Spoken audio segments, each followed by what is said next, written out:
Hello and welcome to the first episode of Neil and San from 2022. I'm delighted to be joined by Sir Stevo, Tomthy and Roxie Goldbey for episode 4. Firstly guys, thanks for having us in Casa del Stevo. You're very welcome. I'm glad you didn't find all the bodies, but... Yeah, well I suppose I was searching for them. It took us long enough to set up. We're here, we're set up. We're out of lockdown. Out of all restrictions now. What a time to be alive. Oh my God, yeah, it was a long 2 years, wasn't it? Jeez, I just dying to get back gigging, dying to get back up the road, dying to be a general menace that I usually am. Yeah, but how is found the lockdown, I suppose? We'll start off with that before we kind of come into your story. At the beginning it was kind of, I hate to say I enjoyed it. It was nice to have a break. It was nice to be able to drive across the city in 5 minutes. It was nice to, I suppose, not be panicking over gigs or ticket sales or doing this or doing that, or you had to do that. But then I got incredibly bored very fast. So that's when I suppose I decided to do the charity stuff. It was a very self-interested charity thing, you know what I mean? Because, well, I suppose it killed two birds with one stone. It kept me going mentally and physically, and obviously it raised money as well. So, how did you find it, Roxie? I worked all the way through it because I worked in Dunnes Stores at the time, so I didn't have a break. So I didn't get to enjoy that peaceful part of lockdown. I was constantly working. If anything, I didn't see outside the doors of Dunnes Stores at one stage. What's this working thing you speak of? People work, so you go in, you clock in, you and do they pay you bits, money. and they pay money. Jesus. I know, it's an amazing concept. I know. And here's all of us staying in a house within 5k, making sure we're not mixing, and then obviously mixing in with work. Yeah. Dublin dealing drugs. Obviously. It was mad though, because the way people were, you could see how people were actually petrified at the start. Yeah. Like, I worked the day that the announcement went out and it was completely dead that morning. To be honest, the load of us, I worked in the deli in Dunnes, and the load of us were in the deli and we're like, right, well, we just go to our hiding spot and DOS for the day. And next thing you know, our manager comes down and goes, right, the announcement has been made. And all of a sudden it was like a tidal wave of customers coming up towards you, so it was quite scary. And then the way everybody was kind of reacting, they were fighting each other in the lanes, taking each other's trolleys, everything. Getting rice, pasta and toilet paper. No, toilet paper. It's bad when you have to put a sign. The Irish population were literally shitting themselves. But it was bad when we had to make up signs to put on the shelves, limited to 4 packets per person. I just remember Leo Racker made his speech, his address to the nation, and then later on I took a spin down by the docks and there was army setting up tents and I was like, oh, this is real. This is real. Something's happening here, man. We're all going to die. But like, it wasn't just the shelves on the floor in Dunnes that was empty. Our stockroom was empty. We had 4 days worth of delivery gone in one day. Yeah, but people did think it was like the end of the world. Yeah. You know, it was cabin fever. You're stuck in. Yeah. They Exactly. didn't even listen to the announcement that shops are not going to close.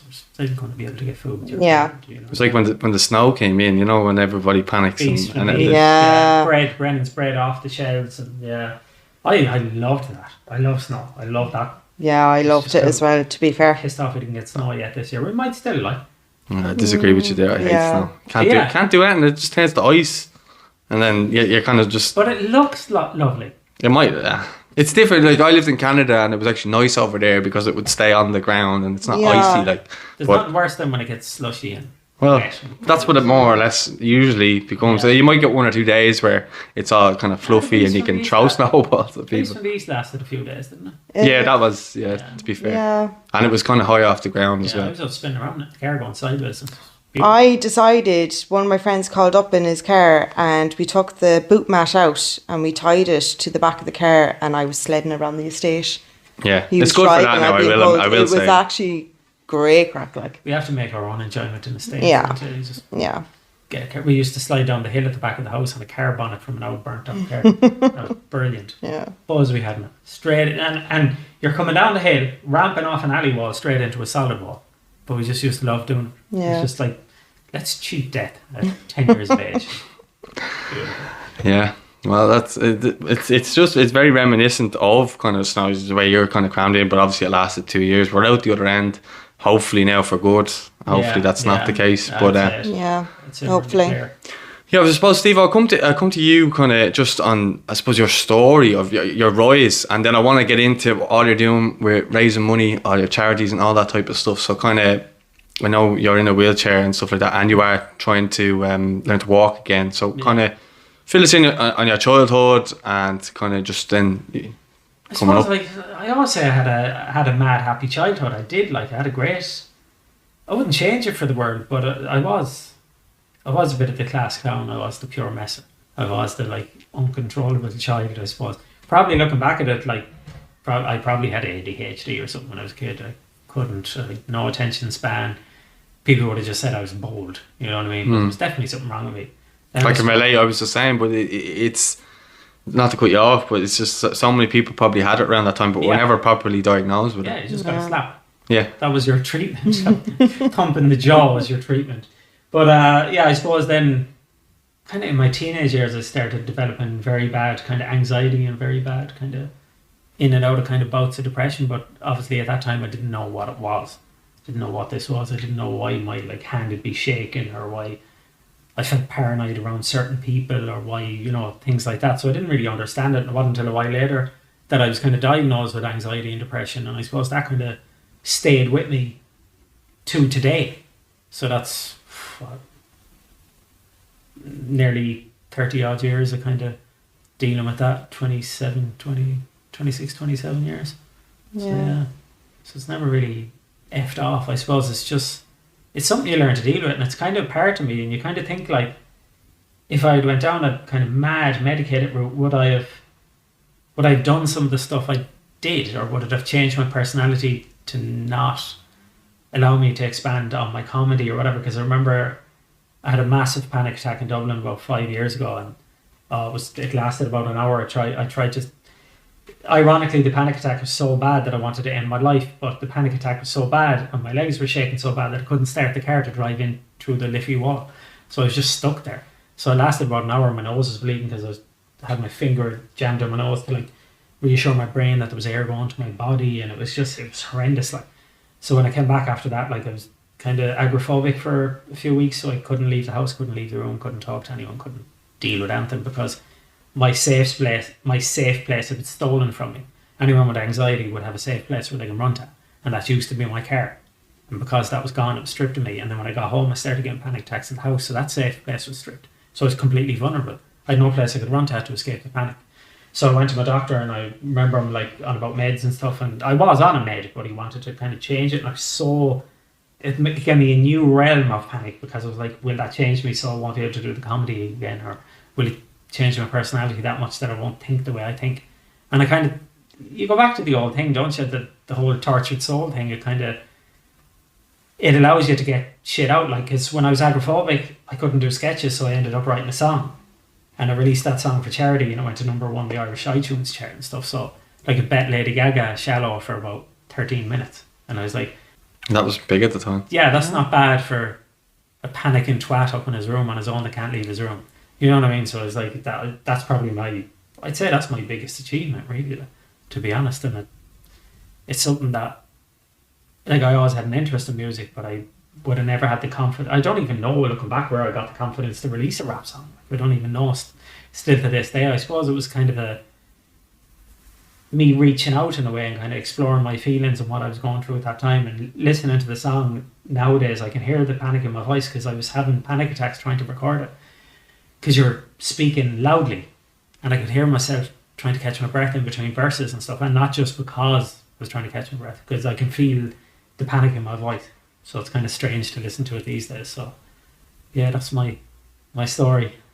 And just because, like, obviously, I saw a comment there the other day, I think it was on your social media, it was addressing about, you know, how you were in a wheelchair. Yeah. And you do get some, like, awful comments. I've seen it, because I had you on Facebook till I got a new one, and you were getting all sorts of horrible comments. And this was, like, on your personal, when you were putting out stuff. Like, I don't think you put it out on your big profile, if you get me.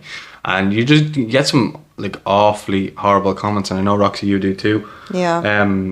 How do you kind of deal with that? Well, I suppose, how did you end up in the wheelchair, if you don't mind saying? I had a motorbike crash in 2005.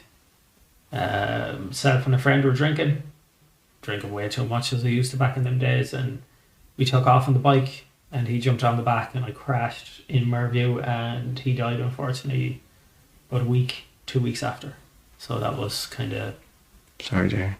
Thank you. That was the kind of, I suppose, like, not even a wake-up call, because it's too late to have a wake-up call at that stage. That was the kind of a, like, well done, Steve, you fucked up your life and someone else's as well.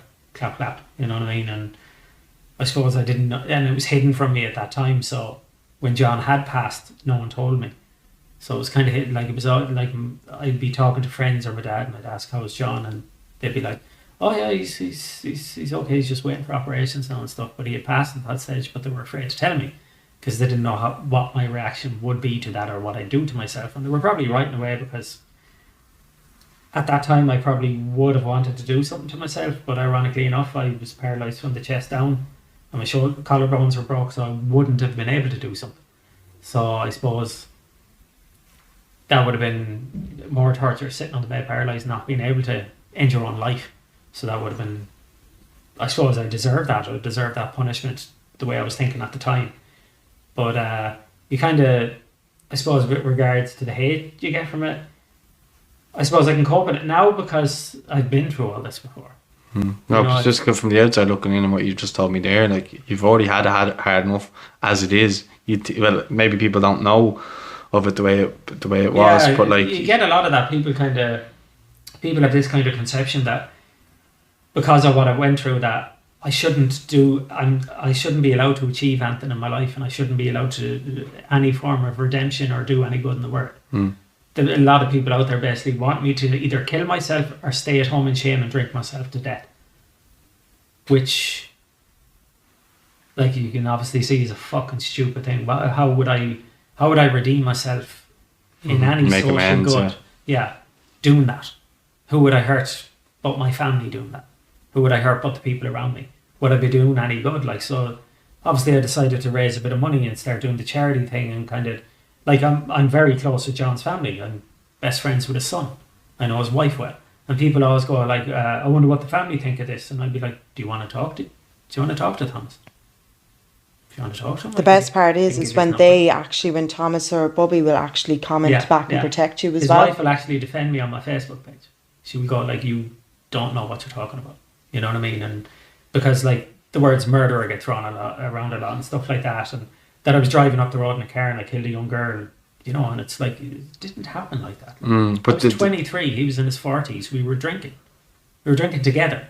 We decided to get on the motorbike and head into town, and I lost control. Like, there's no premeditation there, like, as you can see. Like, Jesus Christ, never in my wildest imagination. Yeah, because of my fuck up and because I was drinking and I was meant to be, you know, responsible for my passenger, obviously. And, like, I've never ran from that guilt. I've never ran from that shame. I've never tried to gloss over what I did or what I didn't do that day. I take fucking full responsibility, and I live it every day. It's not because what I'm doing now that I get to forget about it. I wake up in the morning and my legs are shaking. I wake up in the morning in the middle of the night having a panic attack. I wake up a lot of times in a depressed state wanting to kill myself. So I don't forget that. Like, that never leaves me. Like, that's always with me. It's not like I walked away from the accident and I don't have to carry this with me. My own body and my own mental state is a constant reminder of that day, and that's not going to go away unless I go away, and I don't intend to go away because of some fuckheads on the internet. Yeah, no, it's like, I know you're a comedian and stuff like that, but when you're gonna tear back the layers and stuff like that, I never knew you had it that bad. Just listening to it there, like, and when I see the comments, I just even before that, I was just like, some of these are just evil people, and I get it myself. Look, we all have haters. I get it, but it's the length that they go to try and get a reaction, and it is just horrible. They bring my family into it. My dead mother. They bring Jamie into it. Like, Jamie, like, he's a learning disability. Like, what kind of asshole to bring him into it? Yeah. And they're like, yeah. And I know how passionately you defend him as well. Yeah. You're like, you're a comedian. You should be able to take it. You always pull the piss out of other people, and I'm like, yeah. So target me. Jamie doesn't make videos. But it's not even just that. Like, they attack Jamie and they attack your mother. People that can't protect themselves. Yeah. They wouldn't go attacking Ronan, your brother. No, because he kicked them to death. Exactly. It's people that. My brother Can't couldn't defend believe themselves. it. Like, my brother was away for a while. I won't get into details, but he was away for a while, and I'd be talking to him on the phone, and I'd be explaining kind of like, you know, this kind of thing is getting bigger with Farmer Michael and this kind of stuff. We're doing a lot of shows, and he's getting an opportunity to see the odd video or talk about it with his friends, and he'd see the kind of stuff. And it wasn't until he got out that he started seeing it in real life when we go for a spin in the car. And he was like, "This is fucking unbelievable, man. Like, how are you dealing with this shit?" So he had to literally get out of the car and threaten a few people to kind of put it to bed. You know what I mean? And fair play to him, because he won't stand down from anyone. Like, he's a brave little bollocks. Like, so yeah, there was a few times where like just people would drive past roaring like faggoty bastard or something, and the only thing that goes through myself and Ronan's head is, well, what if Jamie's sitting in the car with me? What if my dad's in the car? Yeah. You know what I mean? And they don't know who's in the car. You know what I mean? So yeah, for a few weeks they picked on the wrong car, and my brother was in it with me. You know what I mean? Because he's not having that shit. So. No. So thanks to Ronan for doing that. Like, he's Shout out Ronan. Yeah, big shout time, out. big time. He doesn't take shit. I don't take shit anyway. And like you were saying with the haters, like, I don't think there's once in my career anyone's ever come up to the car to give out about what I do. But they will online. And you're like, I'm a disabled fella that can barely walk. You can push me over and I'd probably be in hospital. But you're very brave to do it online, but you won't do it to me in person, and you could literally kick me to death. Like, I couldn't fight back. Well, saying that, if they got in a wheelchair and I got in a wheelchair and we go at it fair, and I've often called Dump people the out head to off do it. them. Yeah, he's at the training. I've often called people out to do it and they won't do it. And I'm like, you coward. Like, I don't even have core strength. I don't have no core stability, but you still won't fight me in a wheelchair. You know what I mean? You won't fight a cripple in a wheelchair, but yet you're brave online. You know what I mean? And the funny thing is, like, some of these brave people online are ones that we know. Like, we know it's you behind that fake profile, and they'd be up asking for a picture or shaking your hand or what's the story, Mike. If it gets some kudos on their own social media. Exactly. And But people, like, the worst as well is people that, like, would be saying things to you or comment on looks of women online, and they tend to be like 45-year-old dads with 3 daughters, and you're like, and what the are you doing? dirt is some of them. If she was my daughter, I'd still be bathing her. Yeah, and things Or like what's that. the other one? I'd be drinking her bathwater. Yeah. You're That a was me though on grown a man. fake profile. Stop. A grown man. Like, you click into these With profiles kids. and it's a grown man with his daughter in the picture, and you're like, you're yeah. really seeing these sort of things? Sorry, I was laughing at his comment. Yeah. Like, could you imagine my dad doing something like that? You know, it just shows that, like, see, before these people had no outlet for this stuff. These people kept their mouth shut, because if they'd done that pre-social media, they get a thump in the mountain town. Yeah. You know what I mean? It's like Mike Tyson said, people nowadays got way too comfortable with not getting a punch in the mouth or whatever. Yeah. You know what I mean? Because that's gone now. People can do their little snide attacks anonymously online, so they don't need to put their physical, you know. And you'd have known it from Dublin. If some fella walked down the road and shouted the F word or the N word or something, he's getting a thump in the mouth there and then. Yeah. You know what I mean? And Yeah. that's sad. It's standard. It's standard. And some people need that. Like, I grew up in an area as well where you showed any weakness, you get shit kicked out of you, and that's, you know, that's gone now. Because you can do it online. You can creep away at home. And, like, a lot of people are like, why do you react to these people? Or why don't you just block and delete the comments? But the thing is, you block and delete that comment, they set up another profile. It's Yeah. constant. And they will, like, there's this particular person that we think is from Canada or whatever, and he is all over our Twitter, he's all over our TikTok, he's all over our Messaging Facebook. you on Instagram, messaging me, emailing my email accounts, blah blah blah, doing this, doing that. And doing that, no doing matter how many times you block him, he sets up a new, and we know it's him because it's the same name, just with a different number at the end of it. Yeah. So you do a bit of investigating, you put up a picture, you put up the username, people start to message you, you find out who he is. I hate to use that word dox, but I'm going to fucking dox you if you attack Jamie or attack my girlfriend or my dad or my mother. I'm going to dox you, because What's docs now for people? doxing, like calling someone out that has trouble. Oh, sorry, yeah. Yeah. I never heard the term. It's a negative term. It's like comeuppance. You go out and say things like that. I'm going to use my strength may be not in my physical presence, but it will be in my social media presence. So I'm going to use my social media. I'm going to use my strength against what your strength is, anonymity, and I'm going to call you out for it. And until I get the apology message to me, then I'll delete it.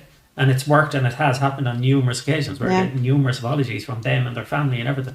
And, like, obviously, it's not intended to call out their family or anything. It's them personally, him or her. But the apologies have happened, and I've deleted it, and we've moved on with life. And I hope they learn a valuable lesson about that.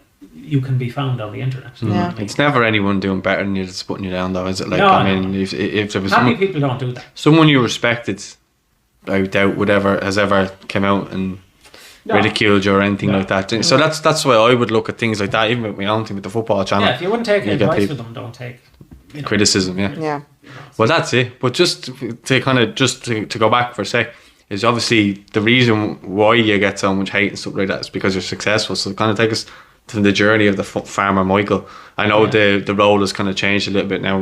Roxy's in there, Yeah. but there was that huge rise, and obviously the stuff with Everton and stuff like that. There's a cult following Yeah, there. it's kind of like the whole origin of it. Like, I was bored one night in Hare Square with my brother in the car, and I just said, Ronan back into it again. So I said, just record me there, and it was Farmer Martin at the time.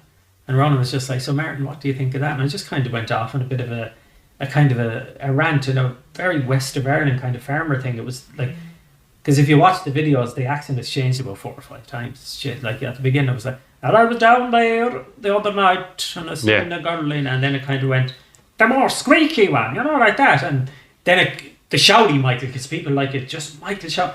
And that was just kind of more my accent, but a bit inflated. I was down there the other night and I see, you know, it's kind of, I suppose it depends on your mood. I remember before having to watch videos going, how does Michael sound? And people would find that weird, and I'd be like, isn't it? Because you are actually playing a character. Yeah, so I'd be like, is it like that or is it, huh? And then there's this stupid one, the kind of Michael that, huh? And he just kind of stands there open-eyed, not trying to understand things. So there's loads of different ones. I suppose it's just, it's not really one character, it's a load of kind of stereotypes of the kind of misunderstanding farmer, really. But everyone knows a Michael, everyone has an uncle or a granddad that's a bit, Yeah. you know, backwards, but is a lovable rogue all the same, because they're innocently, they are homophobic, they are racist, but they're so ignorantly and innocently so. You know what I mean? Yeah, it's a very Irish thing, yeah. Meaning to be like, yeah. Yeah. So they kind of just started going viral then, and then I done the one about Conor McGregor stealing my fashion, because I got annoyed that people used to say I looked like this fella called Conor McGregor that I hadn't heard of, and then I looked him up and I was like, I have to do a video on this lad. So I done a video about him stealing my fashion and the Dickie bowl, but I said something really off the cuff where I said that I call it a Richard bowl because Dickie is sexual or something like that, and that kind of went viral. And then I had a friend at the time who was in a course with me, and she started doing the videos with me then, and then obviously I had another person in the videos with me then, and then now Roxy. And yeah, the Everton one kind of boosted it to a different level, especially across the water, because Michael used to talk a lot about GA and hurling and football the odd time, but never kind of Premier League stuff, or never that. Yeah. And then when Wayne Rooney, aka Willy Rooney, retired, then I kind of went on a rant about he was Ireland's best ever player. And no, he didn't play for Ireland, he played for England. But sure, he's Irish, look at the head in him. I think I remember saying something like, he looks like a Roscommon turnip picker or something like that. Just went on a rant. And I Half remember, far wrong, yeah. Yeah. yeah, and I remember a few of the lads, the Everton players, said they used to slag Wayne Rooney with the videos. So to think that Wayne Rooney watched your videos And or the Everton lads were team, giving yeah. them shit over them was hilarious. You know what I mean? It was wonderful. It's kind of tribute to it, really. Like, Yeah, but you did mention, like, off camera before we recorded, was the fact that, you know, you went out on stage in Liverpool and you Yeah. got a standing ovation. yeah, it was emotional. Really, it was weird that like They've taken you in proper. That was the moment. Yeah, it was very touching, because I'd never done a gig there, and you go out to 500-600 people in 5 nights sold out at St George's Hall, and you're like, what the hell is this, man? You know what I mean? Is this really actually happening? I couldn't wrap my head around it for ages, and you sometimes you have to kind of pinch yourself and look back and kind of go like, fucking hell, man, the shit I've achieved, like from just doing a video messing in Hare Square with my brother. You know, it's kind of weird, and the amount of celebrities that would have messaged going, I love your stuff, man, or keep going, and you're kind of like, fucking hell, I idolized you as a kid, messaging, and you know, people like Dawn French, like Twitter, DM'd me on Twitter going, you know, you mad bastard, yeah, I love your stuff, keep it up, and you're like, what? You know That's what the I mean? vicar of Dibley. Yeah, you know what I mean? It's insane. I'd say it seems better when they call you a mad bastard rather than Yeah. Oh yeah. just a curse word. They kind of they've accepted you. Yeah. Yeah, where they kind of take on the Irishisms themselves. Yeah, to come exactly, back, yeah. or someone that'd be well known. It's more going, personal "Yeah, kind of cunt, yeah." thing. Yeah. And you're like, that's it. You know what I mean? So it does like touch you, and you kind of think like, yeah, I'm doing something good. You know what I mean? How have you found? Because you've again before we spoke, you were listing off some of the people who kind of got in touch with you. You listed Paul McGrath as someone who you highly regarded amongst other huge names. And I suppose Roxie as well, yourself, and who have you kind of met along the journey with Stevo there? Well, basically, the main That people you may have really idolised, met- like. Oh, that I've idolised. Now, Stephen, relax yourself, darling. Not really people I've idolised. People like I did follow and stuff. Like, it was mainly through the boxing match, like the likes of like Gary Lyons, John Connors. Them sort of people, really. Who else? I would suppose that in some ways, you've kind of come into the story, I suppose, during the lockdown as well, haven't you? So Yeah. I think you're going to meet them in I'm line going to, because yeah, now I it's- still have that. Yeah. We haven't had the beauty of doing gigs.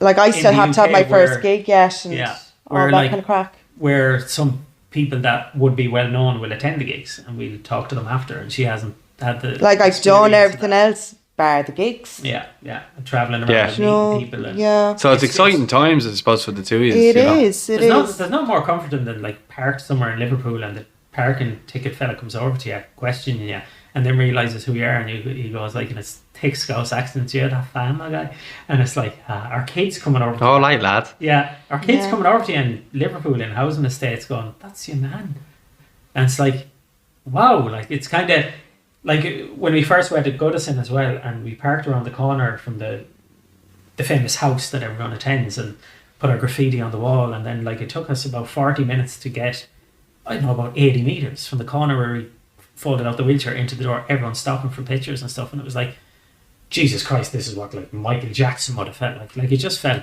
mad. Like, coming from Galway where people kind of go, "That's your man who does them," to like people, and people coming up to you and going like, "I don't really like it, I don't find you funny, but keep doing what you're doing, lad." You know, so that was a different word. They don't like your comedy, so they don't think you're an asshole or wish death upon you. Like, I wasn't used to that, because from an Irish perspective, if people don't like you, they want you hurt. Yeah. If they don't like your comedy, they hate you as a human, even though they don't know you as a human. But over there, they can see through that and go, "I find what you do crap, but keep doing it. I love it. I love you." Yeah, it was quite refreshing actually. The Yeah. last day I got Obviously, a Everton taxi. fans. Yeah, But like the last day I got a taxi and the taxi driver was like, "Oh, you're Stephen Tomthy's girlfriend, blah, blah, blah." And he's like, "Do you know what? I can't stand that Farmer Michael character. I cannot stand him. All he does is shouts. But Stephen, he's a man on his own. He's brilliant at what he's doing. Charity." Like, he was really bigging you up. Like, and it was it's just rare to mad. get that. Over here, it's very rare. Yeah. But I think not enough people realise the work you're doing in terms of charities. Yeah. You know, The people that don't like the comedy will just hate me regardless. yeah. You won't change them. Yeah, but If I raised the million yeah. by cutting off my neck, they That was a bit of extreme now. No, like, but they're just like, if I learned to walk again and done the 110 meters hurdles and won an Olympic gold and dedicated it to a dying child and donated the millions from a Nike advert sponsorship to funding something that helps their own family, they'd still hate you. Yeah. It doesn't matter. It comes to that all saying, like, you know, with certain people that they're always going to hate you. Yeah, So you just yeah. you're They're not kind of really made up. supposed to care about them, to be Yeah. honest. They're You have made to up. just get on with what you can control, and Yeah, if you can't yeah. control them liking you, Yeah. then fuck Success it. is the best revenge, isn't it? Really. Like, Well, even this- though I'm not Oh, looking yeah. for revenge. Yeah, but what you're doing, even though you don't probably look at it as success, it is success, because you get something done for your mum recently with the wheelchair Yeah, bus. the Irish The bus. Wheelchair Association named So it. stuff like that, it might not be successful to other people, and definitely know it's successful for you. Oh yeah, big time. That was mad. it was like, a massive day. especially for my dad, and showing, you know, that there was a bus named after his wife, my mother, is just a lovely touch. We were actually up to her grave yesterday with my dad and my two brothers, and funnily enough, today is 50 years anniversary, Bloody Sunday, and that was the day my parents met. So it's 50 years today that they met. So if anyone hates me out there, you can blame my mother and father for meeting on Bloody Sunday and having me. I remember my dad actually telling me about that they thought like, that they were going to get drafted up the north and stuff from here. You know, so it was a strange kind of time, and obviously horrific moment in the history of our nation as well. But that's, I suppose, my dad remembers like everything about that day, and I suppose in a strange twist of fate, because it was probably Bloody Sunday as well, everything would be more clear, you know what I mean? But that's the day I met my mother 50 years ago, so strange. Okay. Well, there you go. Roxy, we kind of kept you out of this a little bit, not through any kind of way or anything like that, but you're going to come into the story late anyway. Yeah. So I suppose, how have you found being brought in? You know, we know Steve has had a huge following, and stuff like that. So you kind of come in, I suppose, from the outside. I kind of came in blind, to be honest, and no offense to you, whatever. I didn't realize how big it was. I didn't know As a how bruise big. to the ego. No, yeah, no, but I honestly didn't.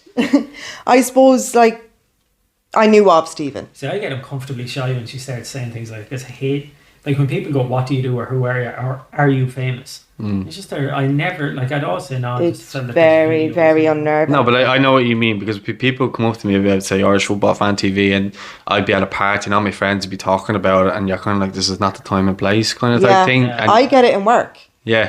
Like, I have some people come in to me just to say, are you... But you probably Roxie? don't know how I to think- handle it as well, because you're I still don't. new. I to said it, it straight out. Somebody came in there the last day and they were like, you going out with Stephen Tomthy? I was like, yeah. And they're like asking, am I Roxy? And I was like, you just asked if I was going out with them. Yeah, I'm Roxy. And he was going on, I love this, I love that. I was like, I'm sorry, but I'm very uncomfortable. I don't know how to react to these things. Yeah. And he apologised to me then, even though he shouldn't have to apologise. He was just asking. But I just felt so uncomfortable. Yeah. But you can kind of almost seem rude sometimes, Yeah. you know, because you're kind of like... I'd be afraid that I won't remember come people across that come way. up to me and ask me about the YouTube channel. I was like, I love what you're doing, Irish Football, and you're kind of like, oh, thanks, thank you. And you don't know what to say. Awkward. Like, when obviously when this first all kicked off, I was working in Dunn's. Like I said, I was working in the deli, and Shout out Dunn's. Shout out Dunn's, Terryland. But a customer came up, usual customer, regular customer, and they're like, are you Mary Bridget? I was like, no, I'm Roxy, because I was Mary Bridget before Kathleen. So I honestly didn't know. I was like, no, I'm Roxy, and they were just kind of looking. No, pretty sure you're Mary Bridget. No, I've been serving you the last 4 years. I'm Roxy. Yeah. It was just very, It's like how I very get weird. friends, well, not friends, but people I would have known years back that I would have went to school with, and they call me Michael now. It's just Mike or Michal. Like, I don't have a name anymore. And like, it's weird for, like, I keep going like, I'm Steve, I went to school with you. You know what I mean? And But the it's first time I kind of realised that it was something really was, obviously, after the first video, I had to put my phone on silent. My Instagram was hopping. But then I noticed one follow, and it was Ricky Hatton. I was like, this is a fake profile. Ricky Hatton is remember that not actually, after yeah, following me. yeah. I text him straight, I says, Ricky Hatton's following me. And he goes, oh, yeah. Blue I was like, tick. it didn't have a blue tick. That's why I he thought it did was at the fake. beginning, Yeah. I was like, no, this that's is not him. real. That's And it. I remember calling one of my colleagues over, Michal, and I was like, look at this. And he goes, that's fake. And I was like, no. But he was more excited that Owen Colgan started following me. I just go away with Owen Colgan. Ricky Hatton is following me. I remember that as well at the beginning. Like, you kind of, I remember, big comedians and big well-known people following you and messaging, and the excitement. Like, I post about it, like, Ricky Hatton's after following me on Twitter, or Gary Lineker's following me on Twitter. And you get used to it, which is sad, because it still should be a huge thing when someone big follows you. Because they're a fan of your work, essentially. It's a massive fucking humbling honour. You know what I mean? And only there a few weeks ago, I think, your man started following me. The bald-headed English comedian. I want that one. Oh, Matt something. Matt Lucas. Yeah. Lucas. Started following me, and that's one of them that brought me straight back. That was like, oh, he's following me on Twitter. I'm kind of lucky because Little I'm Britain. still in Yeah. that stage. I'm still in that Yeah, exciting yeah. stage when Oh. a certain person follows. Yeah. I'm like, oh my God, they're following. They know who I am. Yeah. But I suppose you were lucky in a way as well that, given it was the pandemic stuff, but with the boxing and still stuff, you still got to meet. That's what I'm big saying. names, Like, so- I'm kind of blessed because I've done everything but the gigs. Yeah. I've done the big charity thing now with Steve, and I got to meet the few people. We've travelled all around Ireland having to do certain things. We've done the radio interviews. We've done... Yeah. It's just the gigs. So I'm kind of lucky in a way that I'm glad that it worked out this way, other than the gigs and then all that.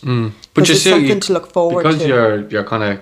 It's going to come full circle once probably you get the gigs. But I just want to ask you about the boxing. You just talked to me about the boxing. Yeah. I suppose there was huge exposure over that, and then I'll come to you about your excitement on the gigs. But just from both of you, I suppose, just talk us through that journey of the wheelchair boxing, and you've had everybody like involved, and I'll let you name drop. we did. It kind of organically grew itself thanks to weirdness on social media. Weird. I wanted to get kind of get fit, and I wanted to do a bit of training because I used to do wheelchair karate, and yes, it exists before you get smart.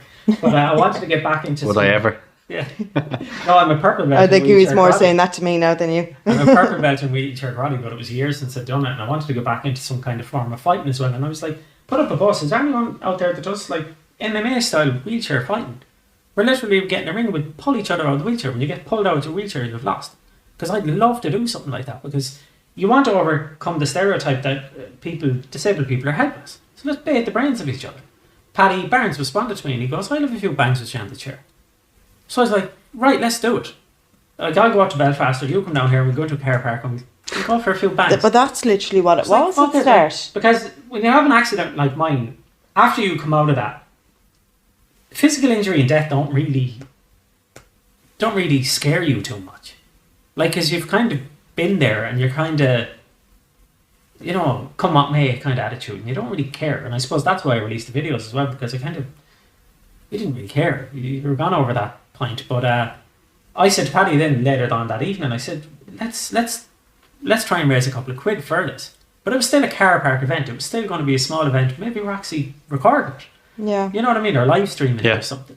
But then it kind of just got bigger, and a few people started contact, and I'd love to take part in that, and it kind of just grew from there. And it was like basically a snowball. Yeah. And it just and then I ended up like, bigger and bigger. Obviously, I got in touch with a few people that follow me on Instagram or Twitter, and ended up like getting a training session by Eddie Taylor's dad Pete, Paddy Houlihan, Artem, John Kavanagh, like all these big names in the fighting world. And huge names, especially in Ireland. Yeah, even if I never achieved anything else in my career, or never done anything else, even the fact that I got a bit of training off them is a thing to look back on fondly when I'm an old man, if I ever get to lucky enough to live to an old man. And the fact they respect you. Yeah. And respect you enough to bring you in to do the training like as well, and get behind it.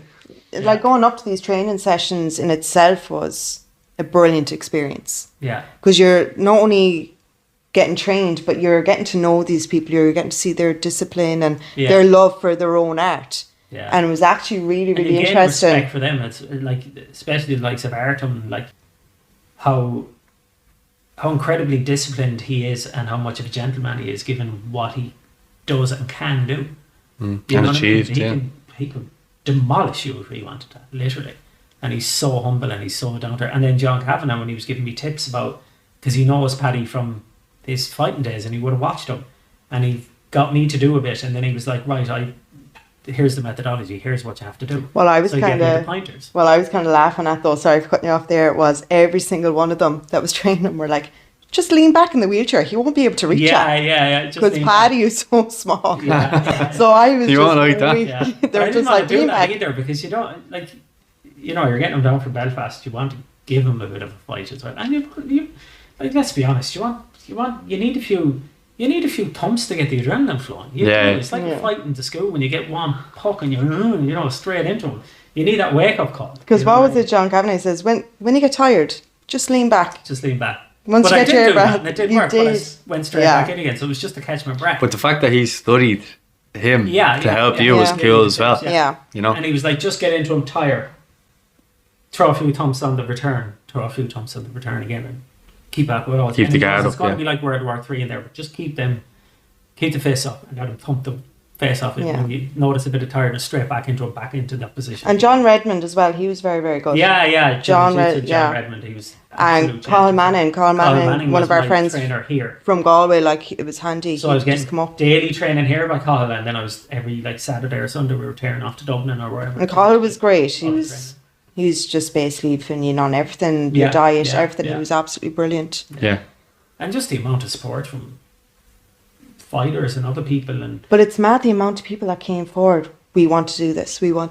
Yeah. It was amazing. And then of course, then popped in Conor McGregor, and he retweeted it and donated 10 grand. It was like, he goes, I love what you're doing, Paddy, Stevo, fair play, blah blah blah, 10 grand. And just on that side, sorry to go off, is I remember you were putting goals up and then smashing the goal and then setting a new goal. Yeah. That day. Was when that he got after the- McGregor's? Yeah. Yeah. No, before McGregor, you had the goal up. But the minute he donated, Yeah, that 'cause you goal have was a goal smashed. and go for it. Like, I was thinking, when I first set it up, I was thinking 5 grand's awfully optimistic.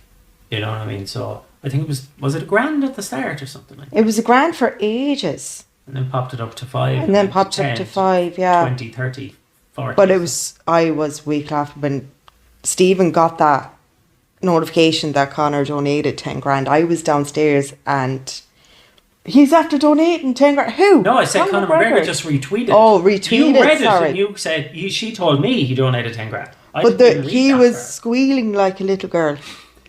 Because- it was absolutely. hilarious because with well, the if excitement. Big retweets it, it's going to But get the a larger excitement audience. of it though. Yeah. Someone who's been in the ring with Floyd Mayweather. Yeah.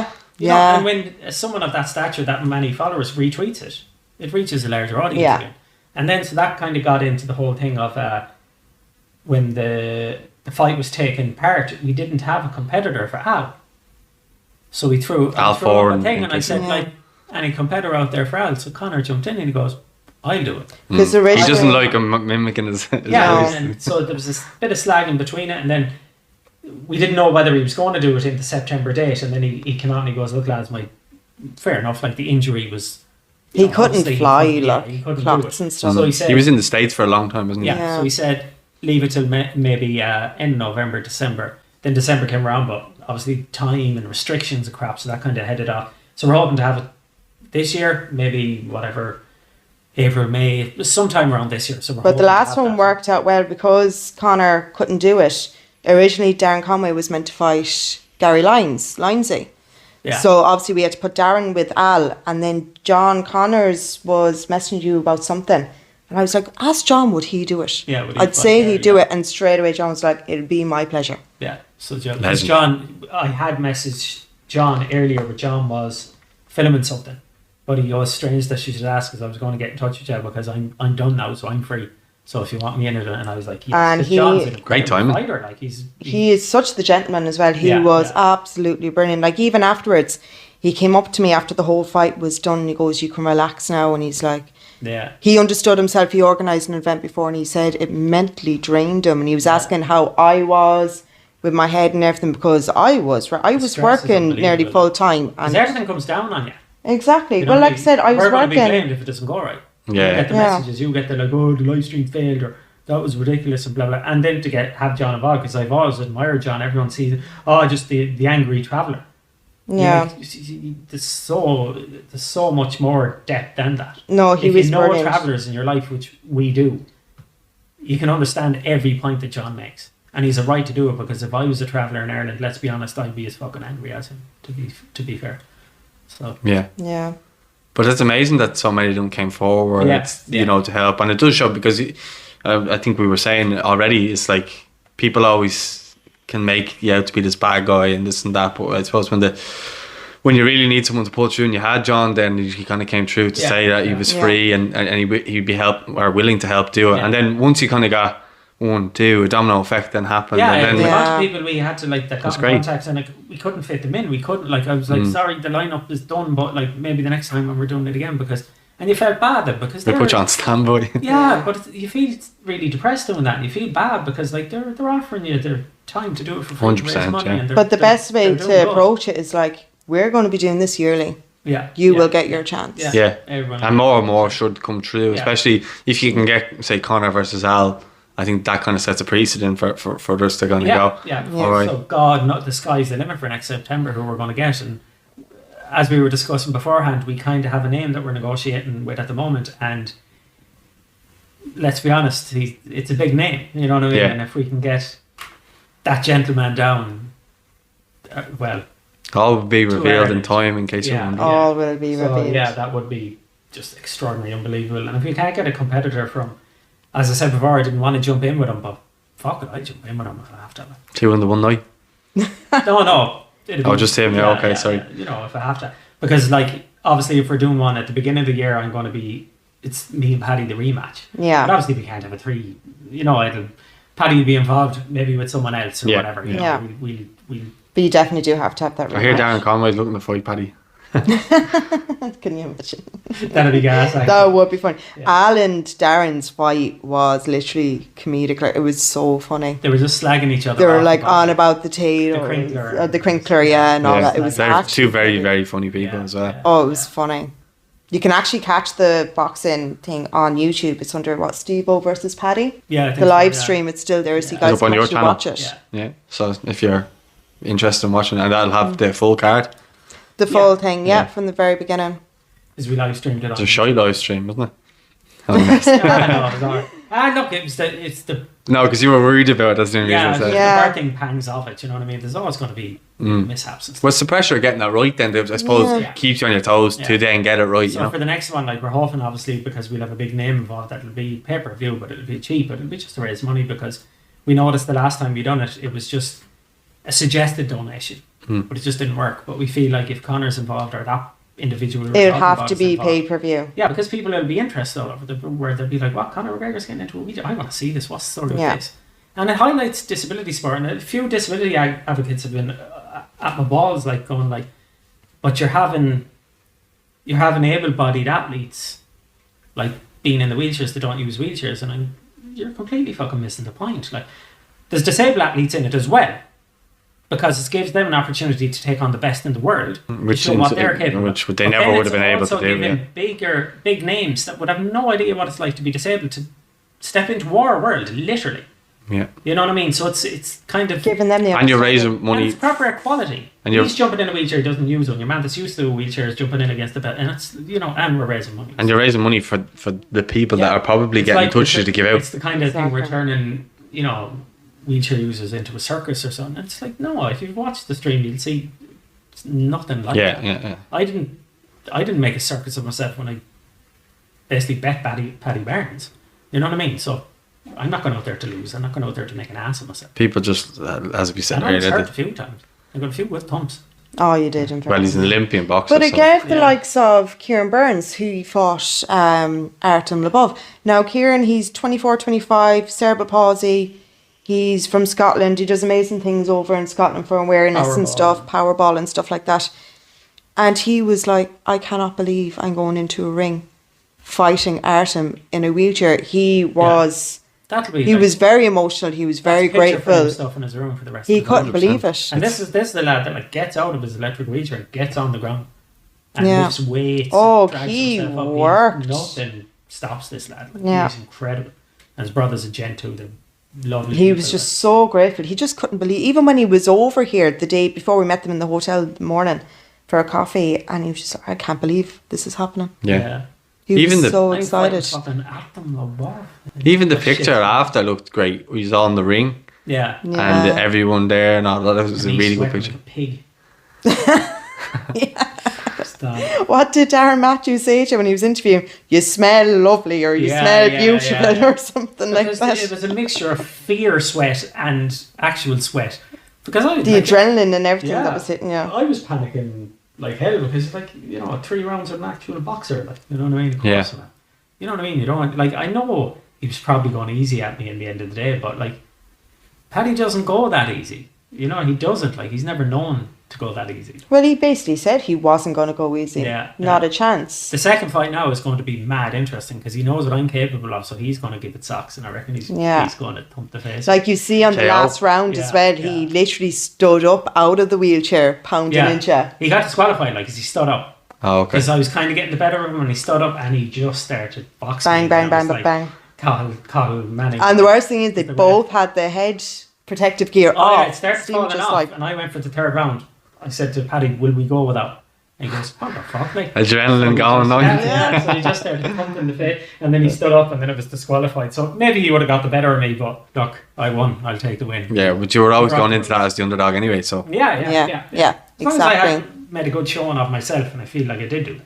yeah. You know what I mean? Because people, obviously, the people that thought we were making a mockery of it, I hope they watched it and I hope they seen what we achieved. And like if they have any problems, throw Kieran Burns a tweet and see what I did for him. I suppose then, just lastly to finish up on, you've got gigs lined up. Yeah. You must be buzzing because I'm your first so time around. excited, so excited. Nervous though? A little bit, only because I haven't seen the script of the book yet. Okay. So I'm literally in blind at the moment. I haven't got a flipping clue Obviously, what's because going on. so much time has passed. It's changed. You know, it'll be changed. Obviously, there's certain bits you have to leave in because the audience will always go like, do the Oscar Pistorius one, or do the Whitney Houston bit, or do the... But so the you problem always is, have to, and the I songs don't as know well. them bits. Yeah. So I'm waiting for Stephen to get it all together so I can actually read it over. I'm really slow when it comes to writing a set, and it's hard when you're not doing gigs all the time. Yeah. Because I write it and build it as I go. So when you're not doing that, you just have to formulate it out of the ether. Like, so I'm writing bits on my phone. I get you. It's kind of like when we started up here and I was all over the place because I've done Yeah. it in months. Yeah. So It's years Well, and it's like, I am Find great. your feet. I'm kind of glad that because that we had to cancel this tour that would have been happening right now, because I wouldn't have been ready at all, because I haven't got a Well, clue. we would have been ready if we knew if for you were sure thrown it was into it, going he ahead. would have. Yeah. Yeah. But they were all postponed, and we're waiting for a few dates to be rescheduled for Cork and Limerick and so on. But we have Derry we have Belfast on the 28th of May, and we have Derry on the 29th. So we're up to the north for back to back, and we're looking forward to that because we always get a good. Yeah, I can't wait. That'll be my first ones. Yeah. My first ones. And Derry, the Millennium Forum. And then I suppose after the first one, it'll get easier for yourself, and you'll ease yourself in then. Yeah. But it's nice for her Baptism of Fire to be in the Millennium Forum, which is a massive venue. Like when it comes to performing and stuff like that, that doesn't really bother me. I've You done it. perform for me every night. Yeah, scrap that one. Anyway, no, I've done stage work before, not comedy, so it's going to be different kind of thing. But yeah, so that part I'm not really bothered about, crowds or anything. Not really arsed about that. What we do, just getting the words. yeah, the benefit of what we do and the way it's formulated on stage is that, like, Roxie, Kathleen, is interviewing me, so she has a book. So you have that to follow. Oh yeah, Obviously, you don't want to, in case you miss anything, you yeah, have but that. it's more like it's a fake interview. Yeah. Asking your Yeah. mental husband about the word. So what were you saying that time, Michael, about Trump? And then obviously I and take then you go over. off on a So tangent. she hits me up. She Yeah. kicks it off, and then I go. So she'll have the book to rely on. Obviously, she gets used to that after a while. She won't even need the book. It'll just be there as a problem. Yeah. But it's handy that we do have that fall back. Absolutely, it's And a I start, take over. yeah. Like if she gets confused, or anything happens. I've done this before. I've been there, done that. That's why I'm not worrying too much. I can go off on it. I can go off on a rant while she catches her place or her spot. Yeah. Well, you know what I mean. I'm not being egotistical, but I'm used to it. I'm used to just, like, we could go out in the car now and I could get into Michael Mon and I could do a video for an hour of just talking nonsense. So it's easy enough. It mightn't be funny, but if you know what we do, you kind of find it funny. Yeah. You know what I mean? The old under. It becomes second nature when you're doing it for so long. Yeah. It was Yeah. spot for yourself, and then obviously in 6 or 7 time it years will be now, for you you. know what I mean? Oh, Yeah, exactly. They will. So, she doesn't need to worry too much. You know what I mean? It'll be- So I'm gonna let you plug the gigs one more time for the listeners before we wrap up. Belfast 28th of May in the Waterfront, and Derry 29th of May in the Millennium Forum. And that's what we have so far. It's Londonderry. Londonderry. And then, so obviously, if there's any more dates to be added in, they can check that out on your social media. We'll be rescheduling Limerick, Cork. Limerick's probably in the University College Hall. Cork will be probably in the Cork Opera House and so on. So We'll have Galway, what, in the town hall, so yeah. they'll all be rescheduled, obviously, because Yeah. That's the one I'd be nervous for, is the Galway. I like the other Oh, ones. because they're all, yeah. But Okay. Galway, because it's the hometown. yeah. And people that would be going is people I'd know, and I'd be like, oh, God. Yeah, but they'd only be You're cheering there. you on. Yeah. Look, if they're going, they like it. And That's- if they're well, going that's because it. they hate you, they're still buying their ticket. Well, that's their And pain. if they do hate you, let me have them. Let me have them in the It's like any time that I performed before, if there's family members or friends that I know that are in the audience, I'm like a freak. I'm like, no, I'm Have a not few doing shots this, whatever. behind you, be grand. Yeah. But then there's been times that I've gone on stage, whatever, and I know no one. I'm like, sure, come on, we're up. Doesn't bother me at all. It's when I know the people that are in the Yeah. audience. That moment was when I done the town hall. And strangely enough, it was my last gig, 6th of March 2020, and my brother Jamie was in. That was my one of them moments, because I was like, I could hear him talking and everything, and I felt really emotional. And he was in the green room talking to me, going, "You'll do well, Steve. You will do very well." And I was like, trying to hold it together, and I could hear him talking or singing along with the songs with me, and I was like, you know, trying to keep the head straight. You know what I mean? Because I just wanted to like go, Jamie, come down on stage. I want to introduce It's still nice for them to share that moment Yeah. with you, despite Yeah. not actually, if you get me, sharing it properly, but you're in the same place, yeah. you know what I mean? And he sometimes now when he comes in, he has like a kind of, Yeah, because it has a kind of routine when he comes into me and Roxie in the room at night to go to sleep. He'll go like, Eeps, do 4 kisses, goes to kisses, and then he'd say, good night, Stevo, good night, Roxie. And then sometimes if you say, night, night, Farmer Michael, and he'd get me to do the impression, so I have to say, good night, Jamie, you know. So it's very cute, you know what I mean? And it's funny, he doesn't say, I love you, Stephen, or I love you, Roxie. It's, I love you, Farmer Michael. Like, thanks, Jamie. What about us? Yeah. So it's cool. It's class. Well, I best wrap this up before he starts shouting down for his McDonald's again off you. Yeah. So I just want to say special thanks for you to let me in your house today. Oh, thank you so much. Coming down, and the last time I had a Dubliner in my house, he was probably dealing with drugs. Was it Rob? Is anything Rob? No. Yeah, not really. Oh no, there was a few things missing. Well, there's a in the corner. I just want the crown. That's man, I'm the king. But special thanks to you guys for coming on. Episode 4. I've been chasing you for a while. We got it done. Brilliant. We got it done. Finally. Eventually. We got it done. Really happy with it. So I forget now where they have these because it's been so long. So Spotify, Apple, and obviously on YouTube as well, so you can find it there at Neil Not Standing. And where if you listen to it, check them out there. If you're watching there. Listen, or drag you into a wheelchair and I'll bait you. Listen to the damn podcast.